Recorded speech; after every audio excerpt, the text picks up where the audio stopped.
కాదని రజత్ పటీదార్ ను కెప్టెన్ గా ఎంచుకున్న ఆర్సీబీ. ఎందుకో చెప్పిన సంజయ్ మంజ్రేకర్.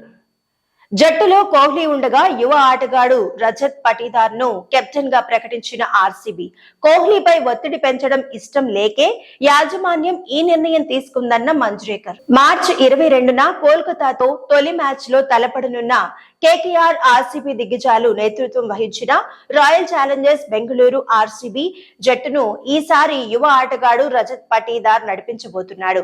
కోహ్లీ వంటి దిగ్గజ క్రికెటర్ జట్టులో ఉండగా అనూహ్యంగా రజత్ ను కెప్టెన్ గా ప్రకటించడంపై క్రికెట్ వర్గాల్లో విపరీతమైన చర్చ జరుగుతోంది. ఈ నేపథ్యంలో టీమిండియా మాజీ క్రికెటర్ సంజయ్ మంజ్రేకర్ స్పందించాడు.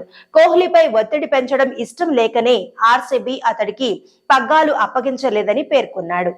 ఫ్రాంచైజీకి ఫా డూప్లెసిస్ గుడ్ బై చెప్పేసిన తర్వాత 36 ఏళ్ల కోహ్లీని మళ్లీ కెప్టెన్ చేస్తారని భావించారు. కానీ సయ్యద్ ముస్తాక్ అలీ ట్రోఫీ ఫైనల్లో మధ్యప్రదేశ్ జట్టును నడిపించిన పటీదార్ ముంబైతో జరిగిన మ్యాచ్ లో అజేయంగా 81 పరుగులు చేశాడు. అయినప్పటికీ జట్టు ఓడిపోయింది. తాజాగా స్టార్ స్పోర్ట్స్ తో మంజ్రేకర్ మాట్లాడుతూ ఆర్సీబీ మంచి నిర్ణయం తీసుకుందని ప్రశంసించాడు. జట్టు బాధ్యతలు అప్పగించడం ద్వారా కోహ్లీపై ఒత్తిడి పెంచాలని ఆర్సీబీ అనుకోలేదని పేర్కొన్నాడు. రానున్న సీజన్ లో కోహ్లీతో పాటు రోహిత్ శర్మ కూడా మెరుస్తారని మంజ్రేకర్ జోస్యం చెప్పాడు. మార్చి 22 నుంచి ఐపీఎల్ ప్రారంభం కానుండగా డిఫెండింగ్ ఛాంపియన్ కోల్కతా ఆర్సీబీ మధ్య కోల్కతాలోని ఈడెన్ గార్డెన్స్ లో తొలి మ్యాచ్ జరగనుంది.